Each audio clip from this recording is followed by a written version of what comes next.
Hello, welcome to Have Your Say. I'm Ann Minicozy, founder of the Community Breakfast of the Mainline Undoing Racism Day, here with our co-host Diana Robertson, the president of the NAACP Mainline branch.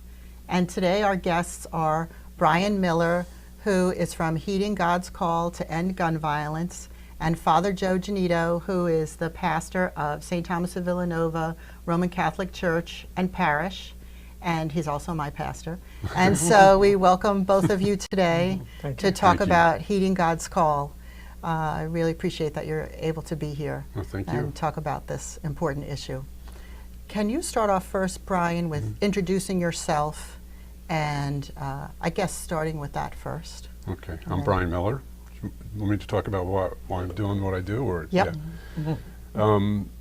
I actually had a career in international business for 25 years, and my only brother was an FBI agent. Mike Miller was killed. I was shot and killed in Washington, D.C. police headquarters by a massacre that occurred there in '94 that is still famous in the Washington, D.C. area. So I stopped doing what I was doing in business and began to work on gun violence prevention. And by the way, we don't say gun control because it's a divisive term. We talk about preventing gun violence. Okay. And did that for 15 years in New Jersey in the secular world, and now I'm over here in Pennsylvania, as I have been for about a decade, and working on faith-based gun violence prevention, which I very much enjoy, and it's great work. Okay, thanks. And Father Joe, how can you describe something about yourself, and then also how you became to be involved with Heeding God's Call? I came to be involved in Heeding God's Call because I was visited by a Quaker gentleman when I was first appointed pastor of St. Rita's in South Philadelphia. I'm an Augustinian friar, as you know, and we have many places in this area. When I arrived at St. Rita's, shortly after that, a Mr. Thomas Swain came to see me and invited me to an event that was the early on in the beginnings of Heeding God's Call. And it was to demonstrate at a gun shop where I met Bryan, but we didn't actually become friendly or get to know each other until afterwards, when we both attended the trial or hearing for the 12 people that did a civil disobedience at the gun shop. And at their hearing, they were able to air their views about the violence of guns. I was very much taken with the people that were committed to that. And it related to me because as the pastor of St. Rita's Shrine, St. Rita herself is known as a peacemaker. And this appealed to me very much because she worked at having people resolve their differences nonviolently. And a number of people in the parish joined me, both in attending this event with the Quakers and also in the follow-up. And it was then that I got to know Bryan, and it was St. Rita's. We had an annual award called the Peacemaker Award, and it was shortly after, about a year, I guess, after I met you, that we decided to give Bryan that award in the name of the gun violence issue, which we had begun to get involved in because of the nickel mines incident with the Amish children that were gunned down. And they were actually the first people we gave the award to, the nickel mines community. And it raised awareness in our community of the need for the way that the Amish people forgave the gunmen, and the way that was handled. So I have been, and now I brought it with me to St. Thomas, where it was already in place, but now I have a number of people, as you know, who are involved with me, and we've been involved in a number of events to control gun violence. The Nickel Mines massacre, that was in Lancaster. That was in the one-room schoolhouse. Yes. And it was shortly after that happened that the Amish people, it was within 48 hours or less, where the Amish, the families of the children who were killed, decided that they would forgive. Yes. And I also found that very moving. And I think a lot of people did and remember that act of forgiveness. Yes. So in terms of that, approaching this issue in an interfaith way, whereas you were working on it in a secular way before, how do you see that? Do you feel that it's more effective, or it's better for you to approach it that way? How did that happen?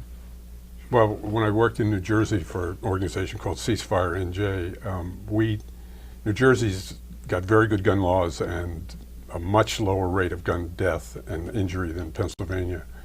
And New Jersey's main problem really is Pennsylvania, because the guns come from Pennsylvania into New Jersey, not from New Jersey gun shops. So that's how I got interested in Pennsylvania and eventually moved to Philadelphia. But I also learned by doing this for 15 years in Jersey that the missing component, if you will, in the gun violence prevention movement is the American faith community, which has typically led every national movement for social change in American history, but is relatively absent from this one. As a person of faith, I think it's a natural thing for the faith community to be involved in this. And I've been very shocked, really, and a bit upset that it is not involved. One of the things we hope to do at Heeding God's Call is we're not big enough to get the whole country involved, the whole American faith community involved, but we're, I think, active enough to be a little spark, if you will, to begin to get the American faith community to stand up and take ownership of gun violence and its prevention. So I think it's critical to bringing about change. Cultural change is a critical part of the whole issue of gun violence, and we believe at Heeding God's Call that we have an important role to. We get local churches, local synagogues, local mosques, and local traditions to more involved, and then spread it from there. So specifically, what do you do to, or what would the expectations be for the involvement of the churches? Well, it's important for it not just to be faith leaders standing in front of microphones and making a statement and leaving, because we believe that the important part of the faith community are in fact the people inside the churches and the synagogues and the mosques. And we are a grassroots organization, so we seek to mobilize those people around the issue of gun violence prevention. And we do that through memorials to the lost, T-shirt memorials. I'm sure people, your viewers have probably seen these somewhere, because we have them, actually 7 of them in 7 different locations currently, including a Montgomery County version and a Delaware County version, Chester County, and so on, which attract people's attention. It's an opportunity for us to talk to people, to inspire them to seek change. Also to educate them about the public about how guns reach the street, because most people do not know how guns reach the community and so on. We did a Gun Violence Awareness Day last May here on the main line. We got a couple hundred people at least involved in it. It's all faith-based with prayers and singing, and all 3 Abrahamic faiths involved. And again, that inspires people, we believe, and they talk to their friends and their neighbors and bring more people in. And eventually we're talking about actually working with, for instance, with the Parish Gun Violence Prevention Group at St. Thomas and other, Bryn Mawr Press, Mainline Reform, and St. Mary's Episcopal in Ardmore, to do a lobby trip to Washington, D.C., rent a bus, take up 45, 50 people down, we have 2 new legislators in Delaware and Montgomery County, to visit with them, talk about how their constituents feel about the gun issue and so on, and that way move the marker along, if you will, so that we can, because it takes legislators and politicians, they listen to the people in their districts. So we want to have some influence so that the issue of gun violence is more important to legislators. Right. And just to talk about that march that was in May, it started at Bethel AME Church in Bryn Mawr. Correct. And there was a prayer there. And then we went and walked over to Bryn Mawr Presbyterian, and it was a pretty nice day, actually. Yeah. And there were a few hundred people, but it was more than just a march. You had a number of components, because when we arrived to Bryn Mawr Presbyterian, there was the art exhibit. Right, that's right. And then we also had letter writing. Correct.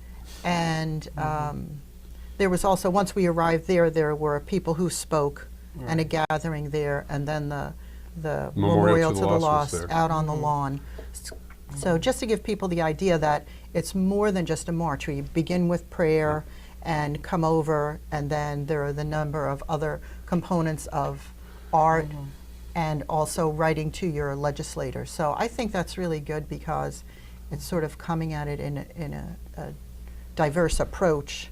I think it's really important to include the art, because I think that reaches a different place in each of us. And then the practicality of the legislation of writing letters. And then, I mean, there was a reception and everything with some drinks and snacks and things, so you could have a chance to talk to the people who were involved. I thought it was really effective for me. Well, we're going to sign you up to promote it the next one we do, because that was you really hit all the buttons there. We do those things in locales all the time. We're doing one down in May in Overbrook for the Overbrook neighborhood, and in March we'll be out in Ambler, where we'll be doing one there. And they involve every time a number of different faith communities working together on it and actually divvying up responsibilities and so on and so forth. It actually, one of the things that happens is it develops a sense of camaraderie and between faith communities in the neighborhood, which we really like too. So it's been a very successful program. You mentioned the writing letters to legislators. We have already printed up things. People have to put their name and addresses and so on.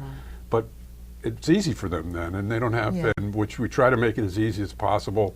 Then we collect them and we take them to the legislators in a pile about issues. So. And you can even add your own personal note on there, which we hope people knowing do. me, of course, I did that too. Yes.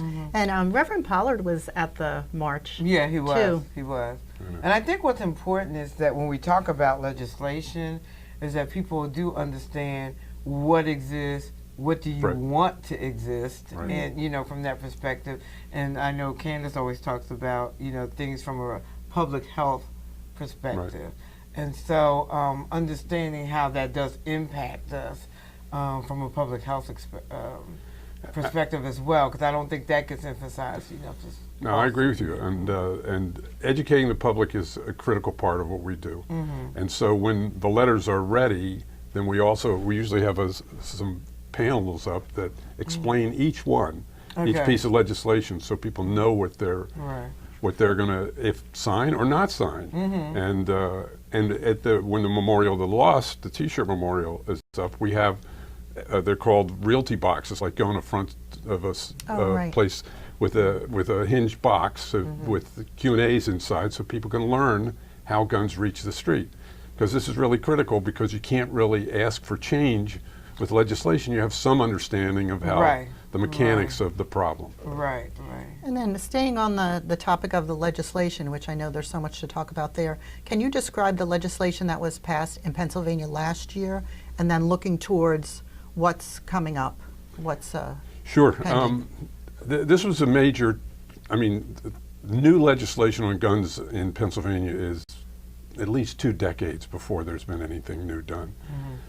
But at the end of last year, a bill was passed, it's now a law, that requires that for certain types of domestic violence violations and convictions and so on, that the abuser, domestic abuser, if you will, or accused domestic abuser, a judge can order that person's guns be surrendered within 24 hours, and that the surrender must be to an official organization, like mainly law enforcement.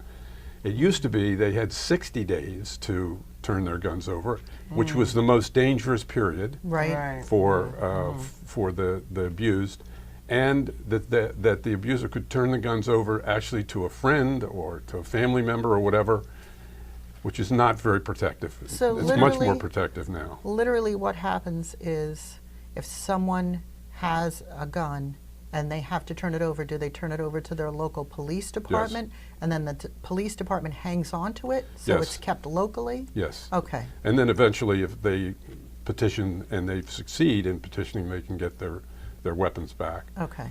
As to what's down the road, we're actually looking, Heeding God's Call, along with a number of other groups that work on gun violence prevention, we're looking at what's, trying to decide exactly what to do. There's been major changes since the midterm, so we've kind of reoriented, or we are reorienting ourselves. One of the most popular things is a bill to, currently you can, in private sales, from 1 to 1, you don't have to go through a background check, which is background checks are supported by over 90% of Americans and Pennsylvanians. So that bill remains in place. It didn't get passed last session. At Heeding God's Call, we're supporting a legislation that will be introduced this year. It's not introduced yet, to limit individuals to the purchase of no more than one handgun in any 30-day period. It's called One Handgun a Month, which is directed at gun trafficking, which is how guns reach the street, and those are the guns that are used in crime and violence. So this is a practice that New Jersey has, California, several states, and it's been very instrumental in diminishing the level of guns, illegal guns that are awash in cities and states and towns and so on. So the One Handgun a Month bill, do you see, Father Joe, how, in terms of the importance of connecting to the faith communities, how do you feel about how you would implement that and be involved with connecting it to the faith communities as our... I find that people in the faith community, when you give them information and you explain to them in a reasonable manner, and I think this is a reasonable, understandable concept, I think they respond to that. The problem, as I see it, is that there's so much emotion involved in like the Second Amendment, the feeling that people's rights are going to be trampled upon. And we got to get it out of that format, because it's not. This is about the protection of the innocent among us. The people that are most vulnerable are the ones like the children. Overwhelmingly, I think it's been children who have been victimized in these, and even the adults. I mean, even though they're not children, they're still innocent victims. Right. And I think our people respond to that. I think when you put it in the context of these are real people, it could be your family, they listen. And when something as reasonable as that one handgun a month, it's easy to understand, you know, and it's perfectly reasonable to say, why would you need more? You know? Right. I think they'll respond well to that. So I think that's a good point, because I think we respond emotionally to this issue, and then through education and clear language, like the legislation being one handgun a month, we're changing our emotions from maybe fear and reticence and anger to really love. You know, I think too much of the gun violence prevention issue is, and I think Joe is referring to that in a way, that it's too much, you know, one side against the other. It becomes angry. It's the he said sort of thing. And we work hard at Heeding God's Call to make what we do as positive as possible, and to stay away from that angry rhetoric and so on, and accusatory stuff. We don't do that. We want people to be inspired and positive and eager to take important steps to bring about change. And I think the other part of it is understanding there are different ways of handling things. People don't put emphasis on conflict resolution, talking about how to deal with anger, how to deal with emotions, and so part of, oh, okay, I'm angry, I'm upset with you, so I'm going to go, get a weapon to take you out, so to speak. But instead of understanding, okay, I can disagree with you, that doesn't mean I need to kill you, know. And so understanding the language of, a different language of coping, dealing with anger, conflict resolution, understanding early on, like even in the schools, to help kids understand, because I think that's why we have so much bullying. That's why we have other things going on, because people do not know how to deal with their emotions and anger. And so even as adults, there are people who are actually, have to go to anger management classes for different things, because people just have not learned. And I think added that component as well to understanding, well, I don't need this if I'm able to communicate in an appropriate way and have a better understanding of why I feel the way I do or you feel the way you do. But we don't have to, we can agree to disagree and move forward. So I think that would be a key component. So there's work that we need to do, as I think what you're saying is so important, because I think there's work that we need to do as individuals. Right. And then in relationships with each other, and then we're, in terms of our faith communities, we're coming together, and then in terms of heeding God's call, then we're coming together with across faith communities. Right. So, but I think that's important to say that we have to start with each of us too. Right. So a number of things that we need to do. Yes. Yeah. One thing that I do think it's important to say is that the community breakfast of the Mainline Undoing Racism Day for 2019 will be co-presented this year I think it's by important for you to say Heeding that. God's Call to End Gun Violence. So that'll be on September 18th. And we have it from 7:30 to 9:30. This year we have our extra half hour again this year, so we have more That'll time be to good. talk. Good. So we're in the very early stages of planning the panel, and we'll involve the attendees eating breakfast to discuss questions that we'll prepare, and then have our panel, and then circle back and see what everybody's thinking about. And there's so much to talk about on that, because if we are going to try to encourage people to think about, how do I have to sort of search my heart as an individual, and then what do I do in my family in that environment? We were talking about that a little bit before we started recording. How do I have to change the culture in my home so that if I do have a gun, it's locked up? And how do I teach my children? I know our pediatrician asks, and I don't know if this is a national thing, that the pediatrician asks parents when they bring in their children for the annual checkup, do you have a gun in the house? So I don't know if that's something. No, the American that's Pediatric Association asks its members to do that, to ask ask the question, is there a gun in the house? If there is it safely stored? And describing what that means to people, because not everybody knows what safely stored means. Right. Yeah, so that's good stuff. Yeah. So we're really looking at a coalition of, as well as the interfaith, which is a great coalition, but then also the pediatricians are on board, and others, the police, public health, as you're saying, everybody working on this so that we can end gun violence, which is really that's what you're saying. Right. That's the vision. That's where we want to get to. That is the vision, and we feel as a faith-based organization that it's not enough for us to just talk about preventing gun violence, although that's today that's what we're about, but really to have, as people of faith do, as our scripture does and so on, actually have a larger view of that, and to seek a peaceable kingdom, and actually talk about ending gun violence. Right. And the peaceable kingdom, that segues very well into what we talk about in terms of Martin Luther King, and recently celebrating Martin Luther King Day, the beloved community. Right. So we've spent a lot of time recently talking about the beloved community, which is very good. So, as we wind up, what is it you want to stand out? What do you want people to know about Heeding God's Call? That we are, although we are faith-based, we're open to anybody to be part of what we do. Follow us on we have a Facebook page. Okay. We have a website. If you're interested in joining with us, we have a place on the website that you can reach out to us, which we encourage.